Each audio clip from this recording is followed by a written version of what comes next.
बंधु मैंने आपण मान YouTube channel Odia job oriented रे स्वागत। सबुदिन भाई आज भी मुझे गोटे नोटिस नहीं कि आसी भिडियो शेष पर्यटन देखूँ आ कमेंट बॉक्स निश्चित रूप जनातु जे भिडियो केमती लगे। आपण मैंने कमेंट करना तो मुझे केमती जानी जे भिडियो कौन भूल है कौन है कमेंट कर जनातु। तो चलते डेरी नक आरंभ करवा आज अपडेट टी आसी OSSC माने ओडिशा स्टाफ सिलेक्शन कमिशन तरफ कौन detail advertisement for combined post graduate level examination for specialist post माने एटा पीजी पिला जो मैंने पोस्ट ग्रेजुएशन कर वैकेंसी आसी। तो चलतु परवर्ती कौन अच्छे देखा माने अप्लाई डेट विषय रे।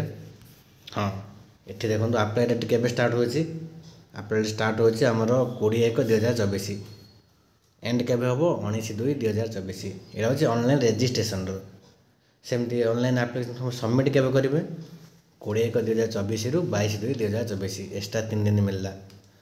जदि भूल अच्छे एडिट करने भी टाइम दूसरी से कौन 20/1 आरंभ है सर 24/2/2024 दिन पर्यटन आपण मैंने एडिट करेंगे। और यहाँ तो जानते OSSC.gov.in वेबसाइट अप्लाई करा ठीक अच्छे। तो चलतु परवर्ती देखा पुणी आ कौन अच्छी अपडेट। एबे देखा टाइप्स ऑफ पोस्ट माने क्यों पोस्ट अच्छे और क्यों पोस्ट केते वैकेंसी अच्छी। प्रथम रहा असिस्टेंट कंजर्वेटर ये रहा गोटे पोस्ट केवल फीमेल मेल मानक पुणी रहा कौन रिसर्च असिस्टेंट ये रहा 4टी पोस्ट जो थी कि वोमेन मानक गोटे पोस्ट रिजर्व रहा।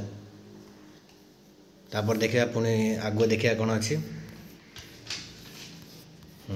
आगो देखा क्वालिफिकेशन माने आर कौन क्वालिफिकेशन कौन रही। हाँ ये गोटे पॉइंट मझे रही है देखु कौन हो से पॉइंट नॉर्मलाइजेशन फॉर्मूला माने ये भी नॉर्मलाइज हम माने केते पिला एग्जाम देवे से नॉर्मलाइज गोटे हम सॉरी रिजल्ट टाइम में नॉर्मलाइज हम किसी मार्क मिस जो रेलवे नॉर्मलाइजेशन फॉर्मूला गोटे थिला से टाइप रो एठी भी किसी गोटे हम नॉर्मलाइज। एबे देखा डिटेल्स ऑफ पोस्ट तो देखिले 5टी पोस्ट अच्छी से 5टी पोस्ट केमती ब्रेकडाउन होती देखा माने कौन थी केते अच्छी क्यों कैटेगरी में ये जो गोटे रहा असिस्टेंट कंजर्वेटर से गोटे हूँ केवल यूआर मानक और रहा रिसर्च असिस्टेंट 4टी पोस्ट 3टी रहा यूआर गोटे रहा एससी और जो ओमेन गोटे थी से गोटे कौड़ी अच्छी यूआर मानक यूआर ओमेन गोटे रहा ठीक अच्छे। तो चलते आगो देखा कौन हो तो आपण मैंने एठी गोटे कथा देखुवे मात्र 5टी पोस्ट मुझे अप्लाई करी कि ना सेमती किसी भावतुनि पीजी सर ना आखि बुझी अप्लाई करूँ कहीं आप गोटे एग्जाम देवे तापर तो फ्री अच्छी ना ट्राए करूँ जदि होगा मान तो आप सुविधा हम ना आउ ये जो देखो एलिजिबिलिटी क्राइटेरिया आप जानते ओडिया सब्जेक्ट विषय में आगुरी कही मेट्रिक ना एइथ कोई गोटे ओडिया सब्जेक्ट रही पड़ो। ये देखिए मिनिमम एजुकेशनल क्वालिफिकेशन माने कौन रही क्वालिफिकेशन कौन पढ़ी अप्लाई करें कौन अच्छे असिस्टेंट कंजर्वेटर में master degree from a recognised university माने पीजी करथिबे क्यों सब्जेक्ट रे केमिस्ट्री कंजर्वेशन और कंजर्वेशन ऑफ कल्चरल प्रॉपर्टी और फाइन आर्ट्स ये जो 4टी विषय रे पीजी करथिबे ता सहित बेसिक कंप्यूटर स्किल थिबो माने पीजी सर्टिफिकेट थिबो। रिसर्च असिस्टेंट रे भी सेम रहिला मास्टर डिग्री इन कौन एंथ्रोपोलॉजी करंतु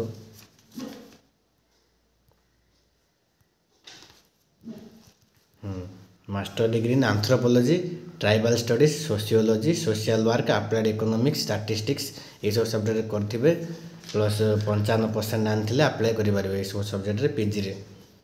तापर देखिया मिनिमम एज कौन रोची मिनिमम एज रोची 21 रु 38 ओडिशा सब जॉब रे 21 रु 38 रहा एज क्वालिफिकेशन 1/1/2023 को कहीं 2023 वैकेंसी ना 24 आसो 24 रही वैकेंसी रोची 2023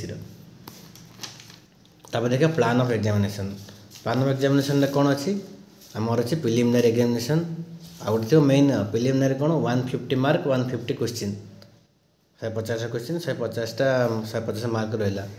ये कौन दे देख गोटे पॉइंट देती भल से देखूँ पूरा से रेड कर देखा about 6 times of vacancy category shall be short listed for main examination जो मैंने प्रिलिम्स देवे से 6 गुणा पिला जीवे मेन को सॉरी जी पोस्ट अच्छे तार 6 गुणा पिला को नि मेन में ପାଞ୍ଚଟି ପୋଷ୍ଟ ଅଛି 500 को 30टा ପିଲା ଯିବେ ମେନ୍ ଏକ୍ଜାମ୍ ଦେବା ପାଇଁ।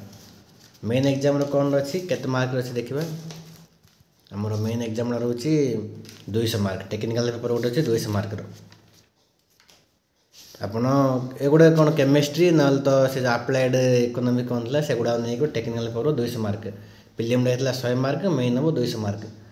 ତାପରେ ରହିଲା ପିଲାମାନେ ଯିବେ କମ୍ପ୍ୟୁଟର ଟେଷ୍ଟ ପାଇଁ। ସବୁ ଭ୍ୟାକେନ୍ସିର ନାହିଁ, କେତେଟା ପୋଷ୍ଟର ଅଛି କେତେଟା ନାହିଁ ଦେଖନ୍ତୁ ଏଠି।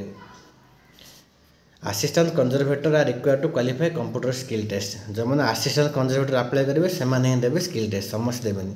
ଆଉ ଏଥିରେ 50% ଆଣିବାକୁ ପଡ଼ିବ ସ୍କିଲ୍ ଟେଷ୍ଟ ଯେତିକି ମାର୍କ ଥିବ। ଆଉ କ'ଣ ଅଛି ଦେଖିବା ଆଗ ପଏଣ୍ଟ। ତାପରେ ସାର୍ଟିଫିକେଟ୍ ଭେରିଫିକେସନ୍। ସାର୍ଟିଫିକେଟ୍ ଭେରିଫିକେସନ୍ ଲାଷ୍ଟକୁ କେତେ ପିଲା ଯିବେ 2 ଟାଇମ୍ ଅଫ୍ ଦ ଭ୍ୟାକେନ୍ସିର 2 ଗୁଣା ପିଲା ଯିବେ ସାର୍ଟିଫିକେଟ୍ ଭେରିଫିକେସନ୍ ପାଇଁ। 6 ଗୁଣା ପିଲା ଆସିଥିଲେ ମେନ୍ ପାଇଁ, ମେନ୍ରୁ 2 ଗୁଣା ପିଲା ସାର୍ଟିଫିକେଟ୍ ଭେରିଫିକେସନ୍, ତାପରେ 1 ଗୁଣା ପିଲା ପାଇବେ। ଆଉ କ'ଣ ଏଇଟା କ'ଣ ଜାଣିବା କଥା। ହଁ ଏଠି ବି ଅଛି ପେନାଲ୍ଟି ଅଛି 0.25। ଆପଣ ଆମର ଗୋଟେ ଭିଡ଼ିଓରେ ଦେଖିଥିବେ ଆମେ କ'ଣ କହିଥିଲୁ 0.33 ଥିଲା, କିନ୍ତୁ ଏଇଟା ଅଛି 0.25, ମାନେ 4ଟି ଭୁଲରେ 1 ମାର୍କ ନିଶ୍ଚିତ ରୂପେ କଟିବ। ତ ଭଲସେ ପଢ଼ାପଢ଼ି କରନ୍ତୁ, ଯେଉଁମାନେ ପିଜି କରୁଛନ୍ତି ଟ୍ରାଏ କରନ୍ତୁ। ଆଉ ୟାର ଏକ୍ଜାମ୍ଟି ହେବ ମାର୍ଚ୍ଚ ଆଉ ମେରେ, ମାନେ ମାର୍ଚ୍ଚରୁ ମେ ଭିତରେ ଏକ୍ଜାମ୍ ହେବ। ଏକ୍ଜାକ୍ଟ ଡେଟ୍ ଆଗକୁ କୁହାଯିବ, ଭ୍ୟାକେନ୍ସିରେ ଆସିବ ଆଗକୁ। ଆଉ ରହିଲା କ'ଣ କେମିତି ଆପ୍ଲାଏ କରିବେ ସବୁ ପ୍ରୋସେସ୍ ଦେଇଛି, ଏଗୁଡ଼ାକ ସେମିତି କିଛି ଇମ୍ପୋର୍ଟାଣ୍ଟ ନାହିଁ। ତ ଆପଣ କ'ଣ ବୁଝିଲେ ଏ ଭ୍ୟାକେନ୍ସିରୁ ନା ଆପଣ ଯଦି ପିଜି କରିଛନ୍ତି ତାହେଲେ ଯେମିତି ବି ଆପ୍ଲାଏ କରିଦିଅନ୍ତୁ ଏ ଭ୍ୟାକେନ୍ସିଟି। 5ଟି ପୋଷ୍ଟ ଅଛି, କିନ୍ତୁ 5ଟି ବହୁତ ଗୁରୁତ୍ୱପୂର୍ଣ୍ଣ ପୋଷ୍ଟ ଆସିଛି। ତ ଆପଣମାନେ ଟ୍ରାଏ କଲେ ନିଶ୍ଚିତ ଗୋଟିଏ ପୋଷ୍ଟ ଆପଣଙ୍କର ହେଇପାରିବ। ତ ଆଶା କରୁଛି ଆପଣମାନେ ଭିଡ଼ିଓଟି ସବୁ ଡିଟେଲରେ କ୍ଲାରିଫାଏ ହୋଇଯାଇଥିବେ। ତ ଆଜି ପାଇଁ ଏତିକିରେ ଭିଡ଼ିଓଟି ରଖୁଛି। ଜୟ ଜଗନ୍ନାଥ।